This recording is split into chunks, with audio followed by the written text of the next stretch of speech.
How's everyone doing? Who's a little extra tired this morning? Yes. Spring forward. Doesn't put any spring in my step, but it'll be nice when it's light out at 7:30, so I'm glad about that. But we are in this series called Break the Cycle. And one of the things here at Hickory Ridge that we want to really make important, that's important to me as the pastor and this leadership team, is that we want to be known by what we're for. Not what we're against, but what we're for. And so if you're here long enough, you're going to hear that we're for families, we're for faith, we're for faith, we're for freedom, and we're for friendship. Those things that help us to connect with God, with each other, help us grow in the things of God. And this series is really about helping families and helping you find freedom. Because if we want to be for families, we want families to walk in peace. And one of the biggest issues that husbands and wives face in their marriages is issues over finances. They fight over them all the time. And as I shared on last week, this series is really more about finding freedom from finances than it is about finding financial freedom. So you are going to hear a lot about freedom, and it's really about helping families. And if you say, well, I'm single, I don't have a family. Well, it's going to help you one day if you do have a family.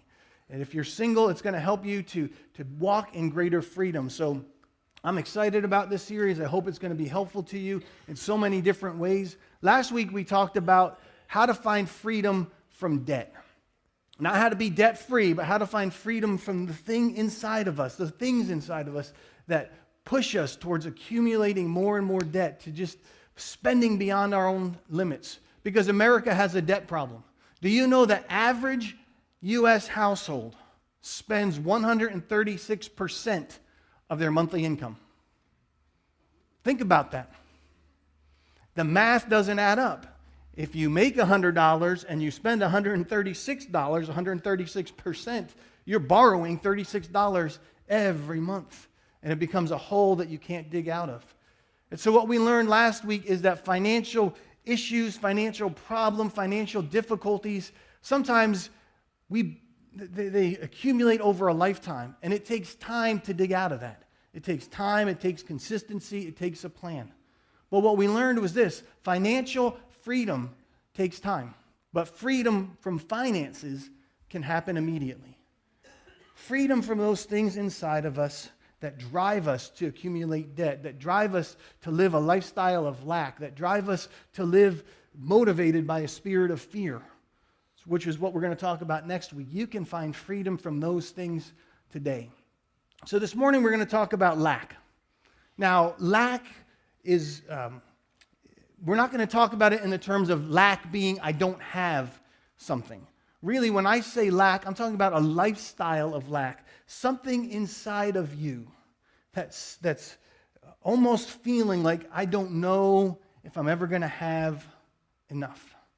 I don't know if I'll have anything tomorrow, so I'll use what I have today because I don't know if I'll have anything tomorrow. So here's how I define a lifestyle of lack. Consuming what you have now because you may not have anything tomorrow. Using what you have now because you don't know what you're going to have tomorrow. Now, here's the problem that we often have. We assume that's from a motivation of selfishness.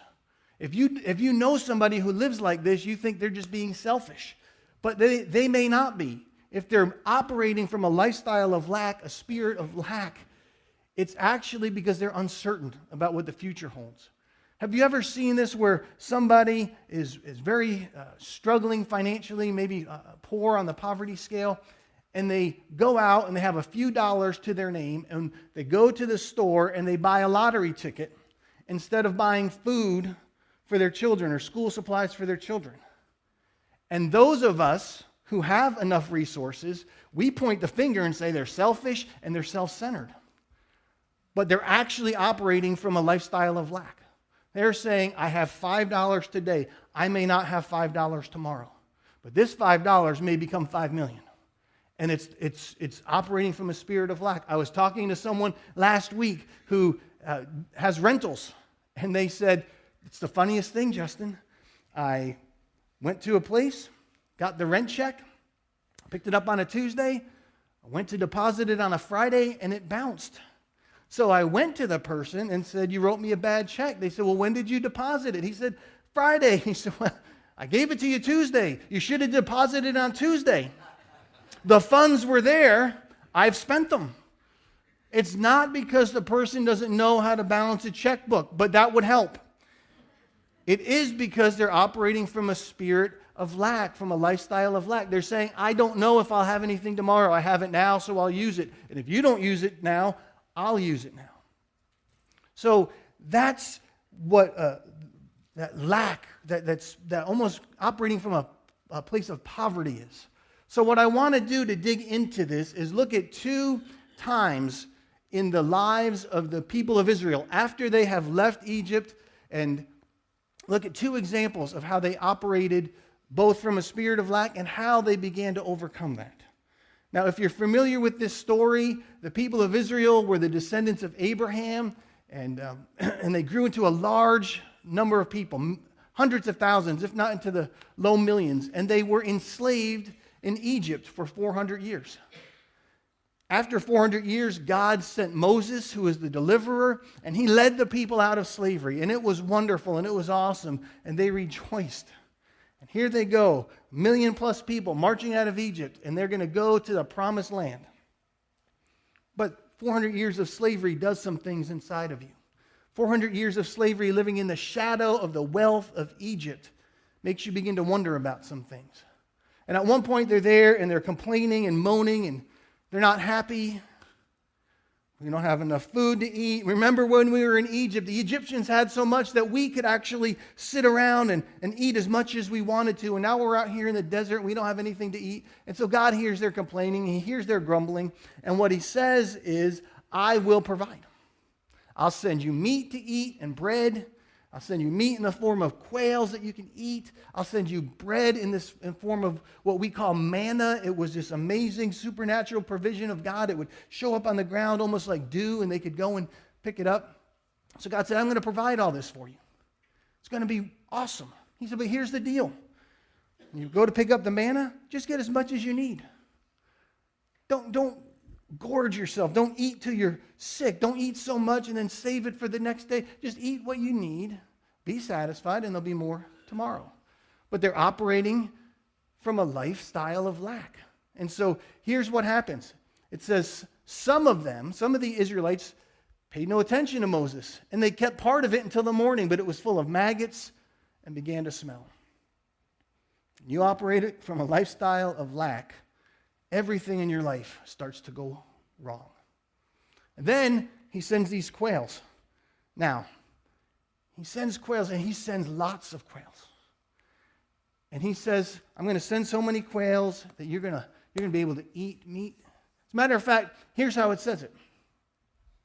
Now the Lord will give you meat, and you will eat it. Now, I'm just saying, I love that. God will send meat, and you will eat it. Praise the Lord. It's a good verse right there. Every man should underline it. Then he goes on. Now this reveals the heart of which they're operating from. You will eat it not just for 1 day or 2 or 5 or 10 or 20, but for a whole month you will eat it until it comes out of your nostrils and you loathe it because you have rejected the Lord who is among you. What he's saying is you are so uncertain about tomorrow that you're going to gorge yourself and eat and eat and eat until you can't even stuff yourself full anymore. And then, like the people who took the manna and stored it up, you're going to take some to go. You ever see someone who goes to an all-you-can-eat buffet? Now, a lot of times when you go to not every time, but a lot of times, people that go to an all-you-can-eat buffet are operating from a lifestyle of lack. I don't know if I'm going to eat tomorrow, but I have $10 today. So I'm going to take that $10 and I'm going to get as much food as I can. I'm going to eat and eat and eat and eat until it comes out of my nostrils. And then I'm going to say, can I get a to-go box? It's just like the Israelites. They're eating this quail. It's coming out of their nostrils. They're storing up manna. God's saying, I don't want you to live like this. This isn't what I want. But that's how so many of us live. Westerners, Americans, we live in one of, if not the most affluent societies in history. And yet many of us operate from this lifestyle. It's not because we don't have. It's because we compare ourselves to anyone who's just in front of us, ahead of us on the socioeconomic scale. So instead of saying, look how much wealth I have, we compare ourselves to somebody who has more, and we say, look how little I have. And so we gorge ourselves trying to grab more and more and more because we're scared we won't have anything tomorrow. God doesn't want us to live like that. God says, I want you to understand who I am and who you are in relation to me. So here's what I've learned. When you lack peace, you will live in lack. When you lack peace, you will live in lack. So God's whole point to the Israelites and to you and to me is I want to come into your life and give you peace. Because peace will allow you to find freedom from a lifestyle of lack. So there's a verse, and we almost always read it at Christmas time and then don't read it any other time. But it's a great verse, and it's appropriate to read it at Christmas time. It's a prophetic verse. It's talking about the coming of Christ, the Messiah, and who he'll be and his attributes, and it's found in the book of Isaiah, chapter 9. It's talking about Christ. His name should be called Wonderful Counselor, Mighty God, Everlasting Father, the Prince of Peace. But he doesn't just want to bring peace at Christmas time. He wants to bring peace into your life all the time.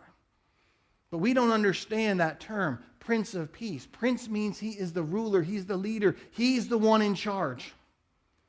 Peace means he will bring rest. He will bring completeness. He'll bring wholeness. And one of the terms, one of the words that's contained in that word peace, shalom in Hebrew, is prosperity. So in other words, when it says he's the Prince of Peace, here's one way to understand it. He is the ruler you can rest in, knowing he will provide. So God's saying to the Israelites, I want you to walk in my peace. I want you to experience my peace. I want you to understand what it is to rest in me and that I will provide for you. But so often we struggle with that. We miss that. It's so easy to think, I'll go to God, I'll go to Jesus in the moment of my need and ask him to help me. But then we don't walk in peace because we forget that he's actually the ruler, that we have to follow him. We can't just go to God in those moments where we need it and he moves in a great way and then live any way we want after that. If he is the Prince of Peace, he has to be our leader. He has to be our ruler. We can't store up a bunch of manna and let it go bad. We can't gorge ourselves until it's coming out of our nostrils. God says, I want you to live in peace. Freedom from lack happens as you begin to live in peace. Freedom from lack happens when you begin to live in peace.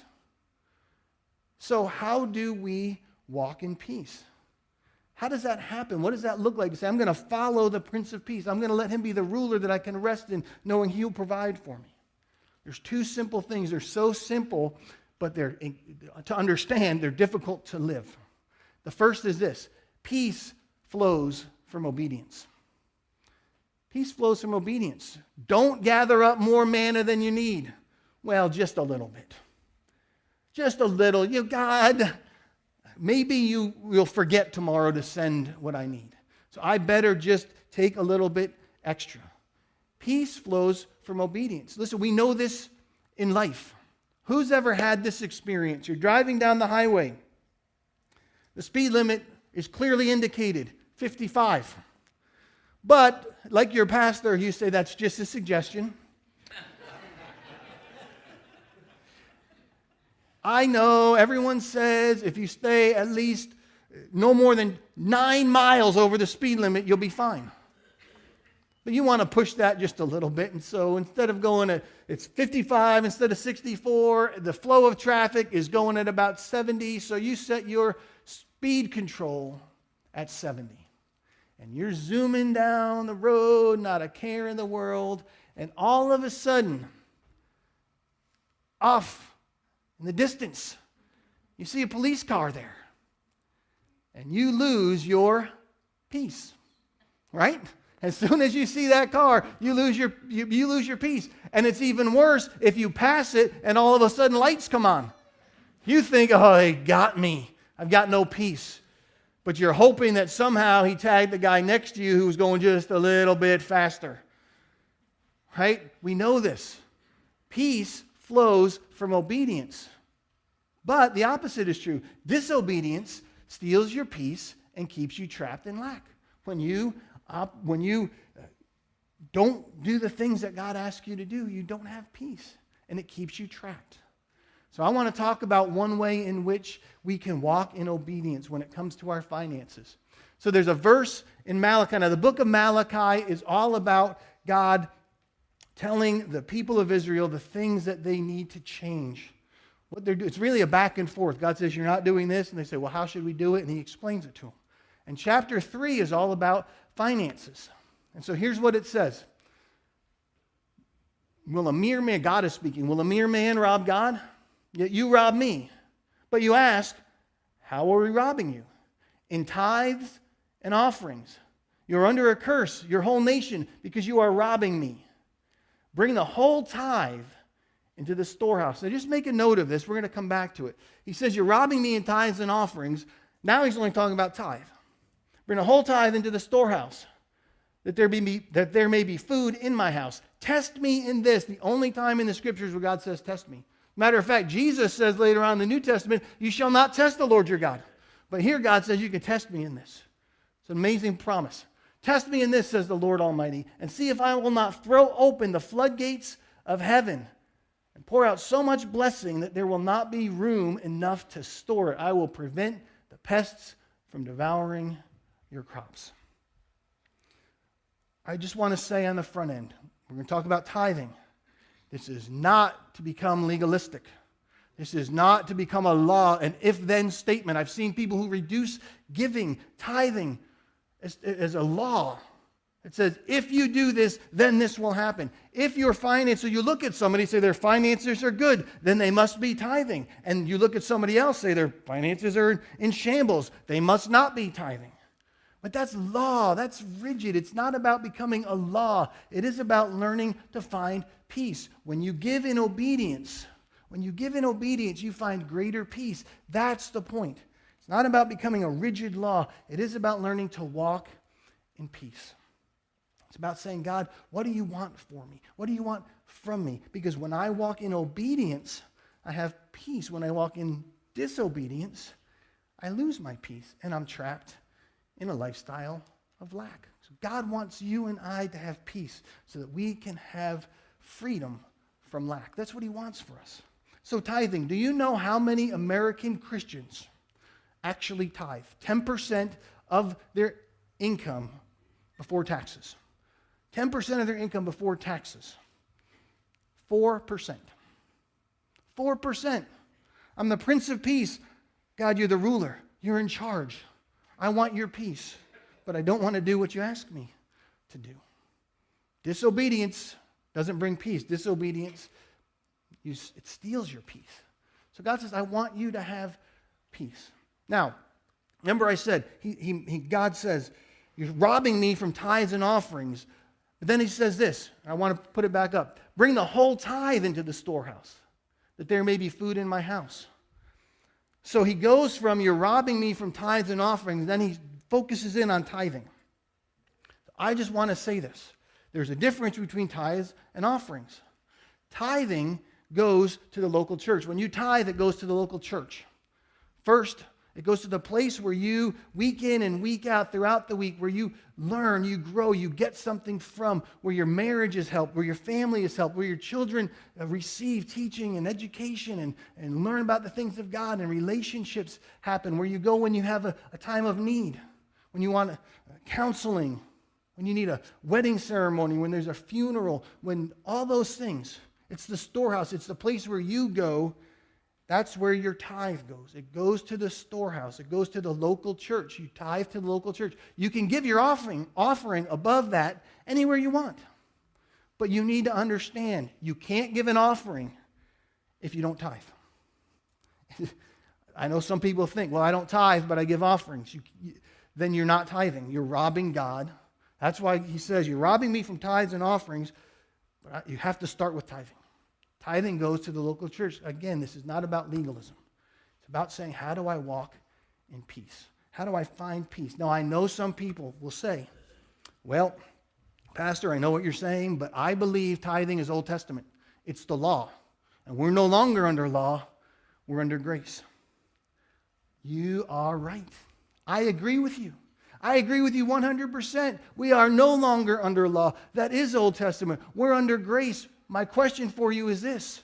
Does grace give more or less? Is grace more generous or is the law more generous? Does grace say, I want to give over and above the minimum of the law so that I could grow in generosity? So to take that idea home, I want to look at how Paul taught it to Christians. Now he's talking to believers in the church in Corinth. And this is what he says. On the first day of each week, each of you should set aside a sum of money in keeping with your income. Each of you, not those who think it's a good idea, not some of you, not those of you who may go over a certain amount and live over a certain threshold. Each of you should set aside a sum of money in keeping with your income. And you say, right, he's not teaching tithing, he's teaching generosity. The reason Paul doesn't say 10% is because we're not under the law. If he had said 10%, you know what people would have said? Fine, I'll give 10% and not a penny more. I will make sure that when I write that check, it is to the penny. I will make sure when I go online and give, it is 10%, but don't you dare ask me for 10.1%. I'll never give it. 10%, it's what's required, I'll do it. And Paul says, that's not the point. I want you to grow in generosity. I want you to become extravagant givers. I want you to move beyond saying, I'm going to give the bare minimal, to give more and more and more generous. Because when you give in obedience, you find freedom from lack. That's the whole point. Paul's saying, if I just mandate 10%, you'll give 10%. But where's the joy in that? Where's the freedom in that? Where's the ability to be frivolous, be a frivolous giver in that? Isn't God frivolous how he gives to us? I mean, he gives us air to breathe, food. He gives us so much, and I'll give my 10%. So I just want you to know, for me, I started tithing when my first job as a teenager. And I have tithed ever since. But it's not just 10%. It grows and it changes, and I want to give more and more. And as a matter of fact, even now, as I'm looking at what the future holds for this church, and I believe in the next 12 to 24 months, there's going to be some amazing opportunities for us. So I'm already looking, how can me and my family, how can we rearrange our finances so that we can even give more in the next little bit to help accomplish the vision and the mission that God has for this church. So tithing, you're right. Don't tithe. Tithing, 10% is the point of entry. 10% is the foyer. 10% is where you start. It's not where you end. Now, I know some of you are saying, well, I've never given 10%. I don't know if I can start at 10%. Start somewhere. Start at 3%, 5%, 7%. And say, God, help me to grow. Help me to grow in that. I don't want to end there. That's just where I'm starting. Help me to get to 10%. Help me to move beyond 10%. Again, please hear me. This is not about legalism. This is about freedom. When you get this, that's why I want you to get it. I know people that have done this, never made a lot of money. They did it their whole career, and now they're into their retirement years, 70s, 80s. And you see how much they made at any given year, and it will not impress you. But they're living now in their golden years, and they're free from lack. They're living in a wonderful lifestyle. And I believe it's because they learned this principle early on. I want that for you. It's so powerful. It changes so much. But I know and I hate that people have used the idea of tithing and abused it, because they have. There's people who reduce it to the if-then statement that I talked about earlier. Give this, and then you get that. It becomes a cash on the barrelhead business transaction. Give your money, and God will increase you, and you'll be blessed.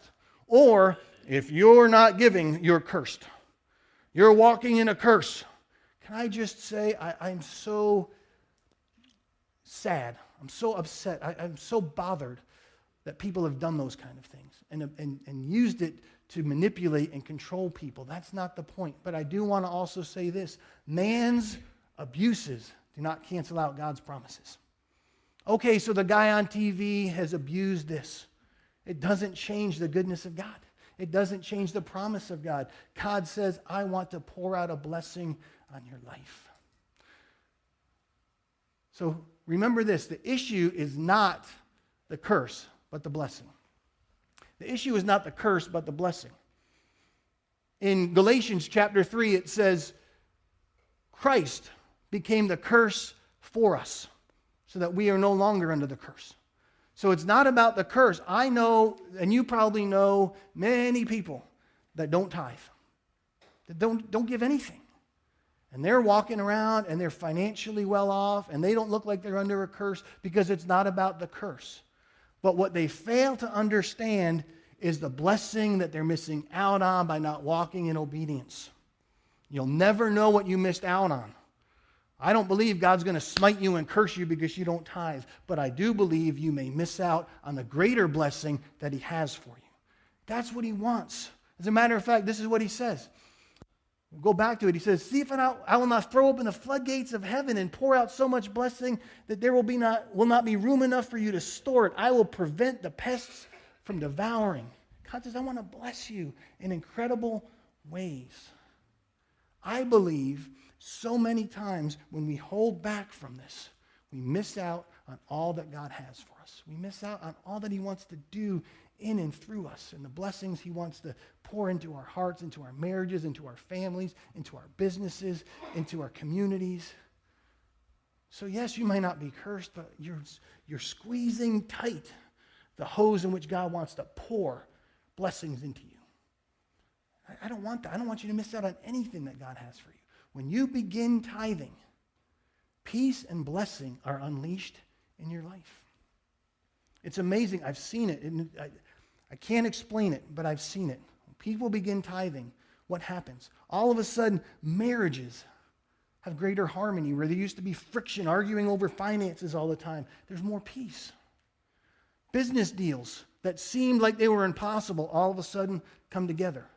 People at work get a promotion completely unexpected with a wonderful pay raise or better benefits, whatever the case might be. Even things like you're going out to make a major purchase, a car, a house, appliances, and they'll say to me, oh, I couldn't believe the deal I got. It was so unexpected. I can't believe it. Well, it's God pouring blessing into your life. As you begin to tithe, God unleashes blessing and peace into your life. So if you want peace, peace flows from obedience. But there's something else that peace flows from. Peace flows from dependence.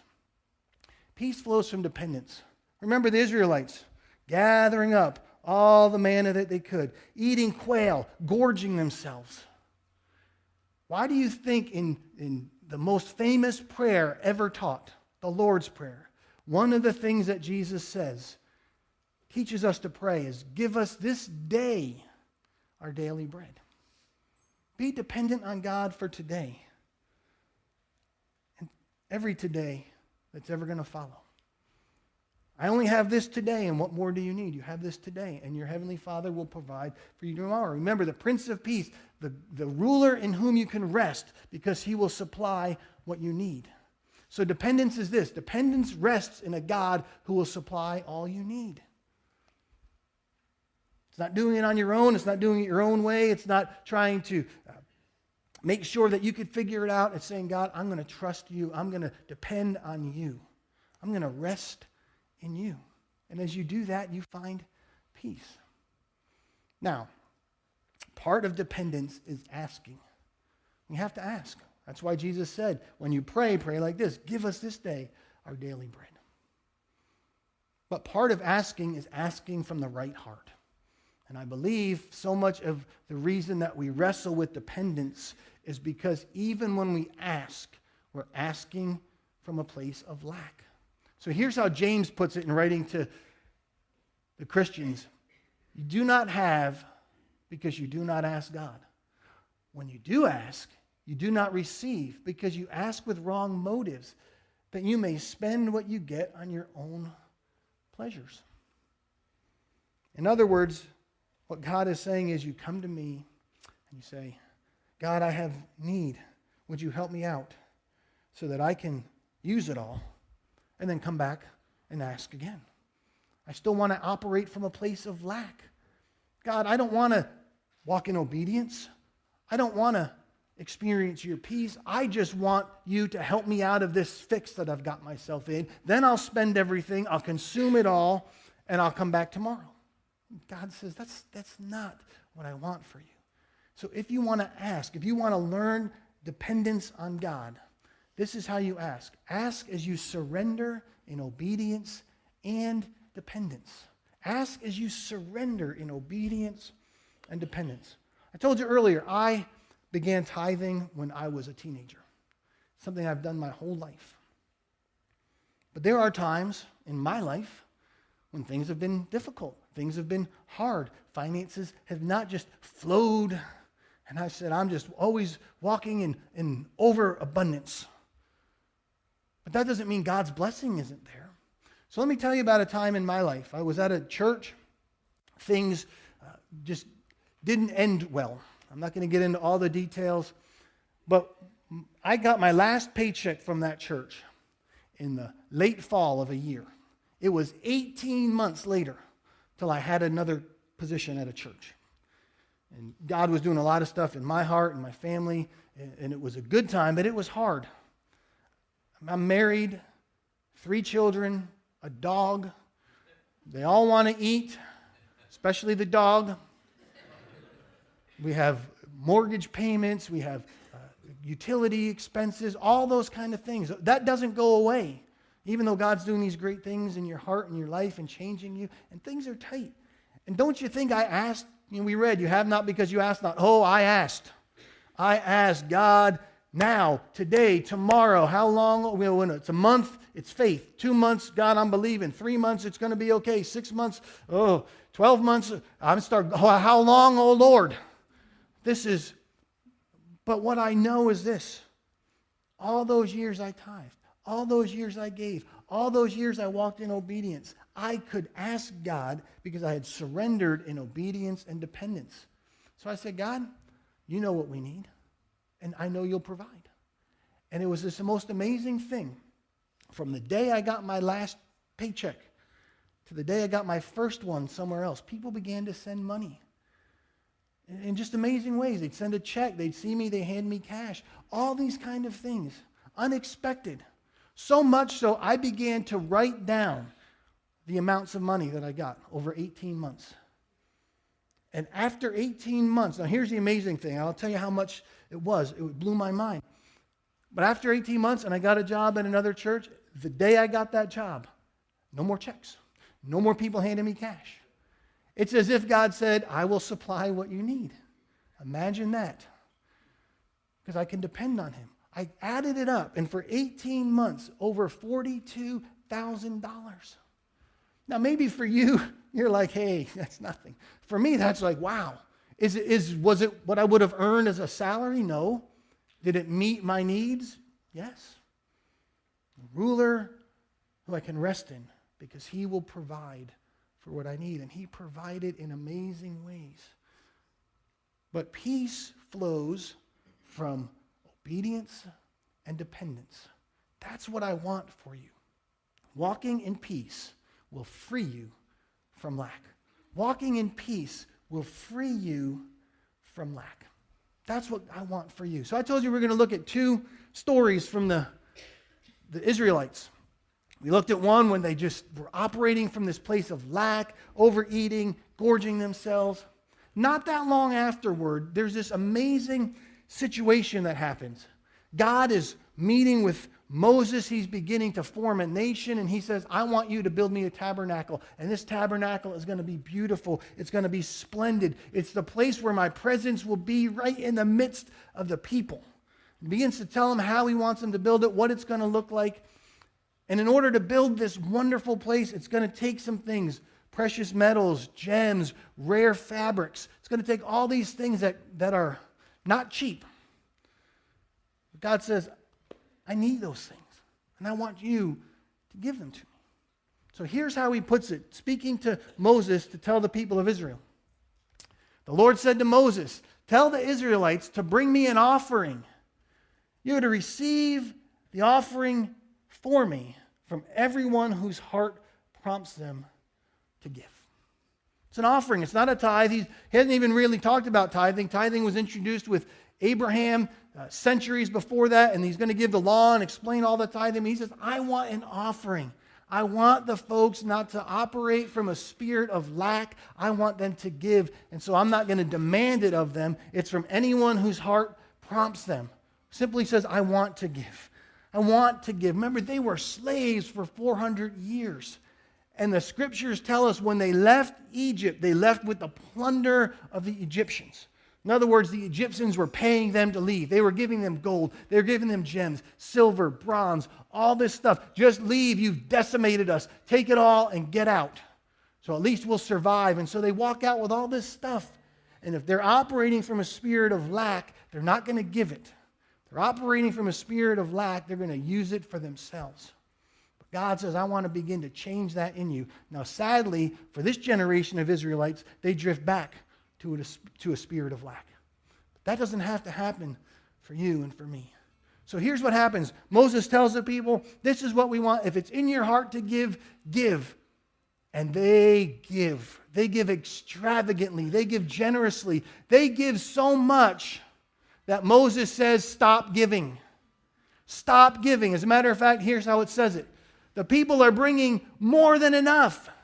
So the people were restrained from bringing more because they were giving with joy.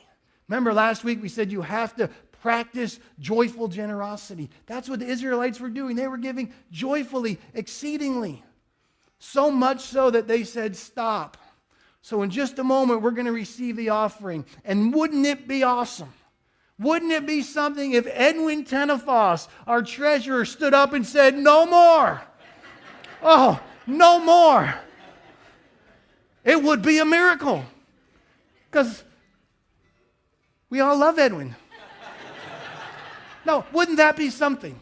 To give with that kind of joy, with that kind of overflow, with that kind of sense of this is something we get to do. This isn't something we have to do. Tithing is not about legalism. It's about peace. It's about obedience. It's about freedom to say, God, I can give extravagantly to you.